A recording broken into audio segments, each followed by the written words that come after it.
YouTube, we back with another video, my nigga. Y'all already know we don't need no intro, my nigga. We don't need no intro. We get straight into the video, nigga. Just make sure you like, comment, and subscribe. That's the only thing you need to do, my nigga. So yeah, nigga, we finna make a reaction video to this YNW Melly and Juvie and Sack Chase. Now listen, YNW Melly is a great artist, phenomenal artist. YNW Melly. Now we all know that he's in jail for killing, I think, to his best friend, YNW Juvie and Sack Chaser. Now, why would he do this? I don't know. But everybody can stop that. He didn't do it and somebody else. Bro, he killed his two best friends. I don't care what nobody say. Yes, he's a good artist, but he popped two of his best friends. Two. Now, I may not play the full video, but I just want to react to this. And I just want to give my little take on it, and you know what I'm saying, and just give people advice on this right here. I like YNW Melly as an artist, but right is right, wrong is wrong, and he wrong, bro, for killing two of his best friends. So let's get straight into it. Now at 5:30. And two men are in jail this morning, including an up-and-coming Florida rapper. Both men are charged in a double. Police are saying the two staged a crime scene to make it look like a drive-by shooting. Back in October, we actually have aerial footage of the scene at Memorial Miramar Hospital. The victims, Anthony Williams and Christopher Thomas Jr., were dropped off at the hospital where they were pronounced dead.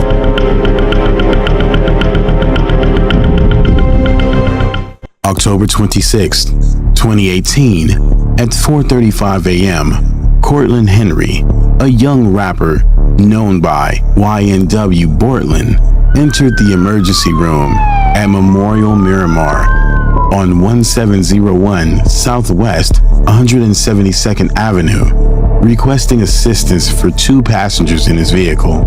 Medical staff would remove two passengers, both unresponsive with multiple gunshot wounds. The vehicle, a 2018 Jeep Compass with Florida registration, number IEKD22. So from what my understanding is, I think YNW Melly was in the back seat behind the driver, and Juvie was beside him. Sack Chase was in the front with just the passenger seat, and Bortland was the driver. YNW Bortland. And I think they was leaving the studio or something. Showed signs of an altercation riddled with bullet holes. The passenger, Anthony Williams, known as the rapper YNW Sack Chaser, removed from the front right passenger seat, had gunshot wounds to his torso and head, while the right rear passenger, Christopher Thomas Jr., known under the stage name YNW Juvie, had bullet wounds to his back and head. Staff would pronounce both deceased at the hospital. The driver, YNW Bortland, was questioned, and initial recounts of what led to the two deceased went as follows. They all departed a recording studio in Fort Lauderdale, driving on I-595 to the I-75, exiting at Miramar Parkway, heading west. The moment they drove past Southwest 106th Ave, Dykes Road, a vehicle pulled next to them and started shooting. Portland, realizing the danger, lowered his body position to the floorboard in a protective posture to avoid being shot. But when he got back up, his friends Juvie and Sack Chaser were noticed injured. But rewinding the 2 hours before the two lost their lives, the story was about to take a turn that would shock law personnel and the families of the deceased when the truth was discovered. October 25, 2018, YNW Juvie and YNW Sack Chaser woke up not knowing their lives would come to an end. They spent the day as they would any other day, and later on arranged to meet up with who they considered their best friends, YNW Bortland, and the leader of their YNW group, Jamel Maurice Demons, known as the hip-hop star, YNW Melly. That nigga last name even Jamel Demons. The fuck? That nigga last name sound pretty suspect. But check this out. This is a nigga that they've been knowing for all their life. They probably thinking that, you know. Even if him and Sack Chaser was like into it like that, bro, they're probably thinking like, bro, it's not like that serious, bro. I don't think they're thinking that this guy's gonna kill them. They've been knowing them ever since they were a kid. Like they grew up together for real. They even have old pictures when they was young. And you mean to tell me he take out both of his guys, his main guys?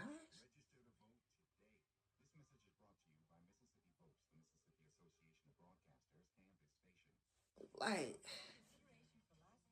I can't understand that. I can't understand that. Took out two of his best friends. People can say, I believe he done it, bro. Do I think he gonna get away with it? He might just get away with it, though. But, bro, like, we gonna keep playing. YNW translated to Young N-Word World. Ain't nobody make it out of here. They dream, they stopped them in high school. Me and all my niggas, we had the same dream going up. It's book club in the Waverhood, y'all. Eating this table. I got this at Wayfair after the... A group of childhood friends that came together to make it out to a better life. The four go way back to childhood days, overcoming the harsh realities of their environment to achieve their dream of success in the music industry. Their bond was strong, or at least that's what Juvie and Sack Chaser thought. But just hours before they were about to come together that night, they were unaware their bond would be tested. The night of October 25th came. The members of the crew arranged to drive to the New Era recording studio at 805 Northeast 4th Ave in Fort Lauderdale. After finishing up at the studio, they left in the early morning, October 26th, while it was still dark. Confirmed by surveillance at the studio premises, all four entered the Jeep in a specific seating arrangement. YN Bortland was in the driver's seat, YNW Melly located in the left rear passenger seat, YN Sack Chaser in the right front passenger seat, and YNW Bortland in the right rear passenger seat. At this point, unbeknownst to Juvie and Sack Chaser, something is strangely wrong. Their life is in grave danger, but by someone they'd never expect. Here's where the story of the final moments to their life stands at a crossroads. If following the scenario given by YNW Bortland, along their journey leaving the studio, a car pulled up and did a drive-by, basically spraying up the vehicle, ending the lives of YNW Juvie and YNW Sack Chaser, while him and Melly escaped scot-free as Melly wasn't present in the vehicle. But after conducting their... So you mean to tell me they trying to lie and say that they got hit up on a drive-by? You mean to tell me, bro, y'all ain't get hit not one time?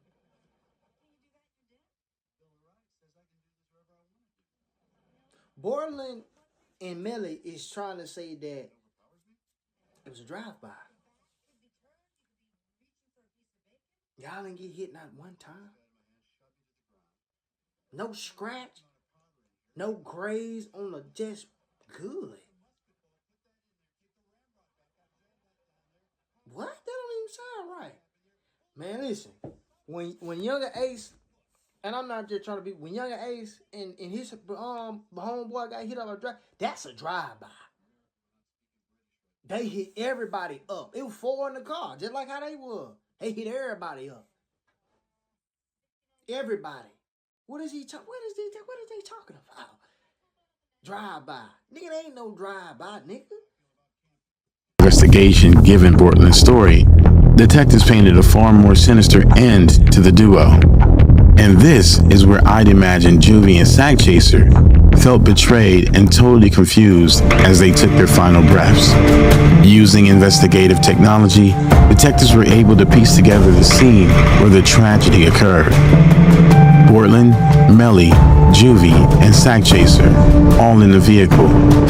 Something happened, whether argument, fallout, or simply the plan which Bortland and Melly plotted all along was scheduled to be set in motion.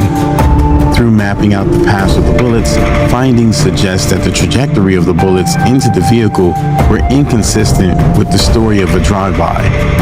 Instead, the images of the bullet's trajectory act as a proof of two things. One, the gunfire came from outside the vehicle, not from a moving one in a drive-by, as Bortman stated. And two, the wounds that took Juvie and Sack Chaser's life were at close range and consistent with shots fired from where Melly was seated in the vehicle. The homicide now began turning from an outside hit to an inside job by their very own best friends. Recreating the scene, all four occupants were in the vehicle when it... They said they can tell. See, one thing, I'm going to tell you, sometimes, man, them forensic people, they be working in, them people, detectives and stuff, bro, they're very smart. They're very smart, bro. And one thing I will say, they said that the bullets that went, the so-called drive-by,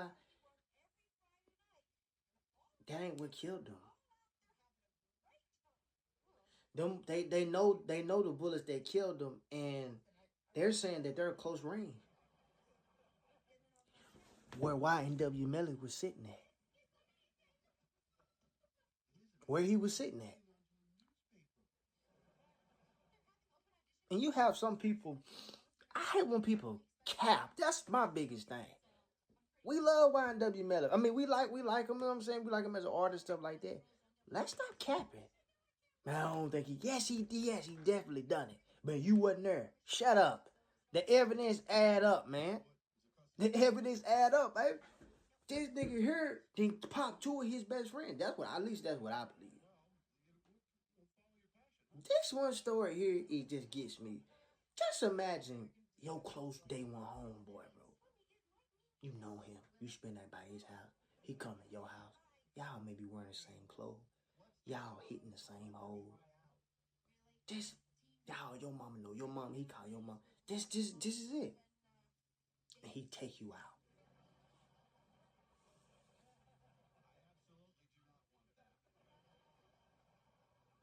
I may finish this video, but I just want to react a little bit. I may do a little part 2 on it to finish up on it. But more of the story is, you got to watch these niggas, man. You got to watch these niggas. You really do. Gotta watch your closest homies. You gotta watch everybody, bro. Because everybody, some people be, you know what I'm saying, be hate. Like I said, man, I might do a little part 2 on it, though. But, I mean, y'all make sure y'all like, comment, subscribe. All that, bro. We out.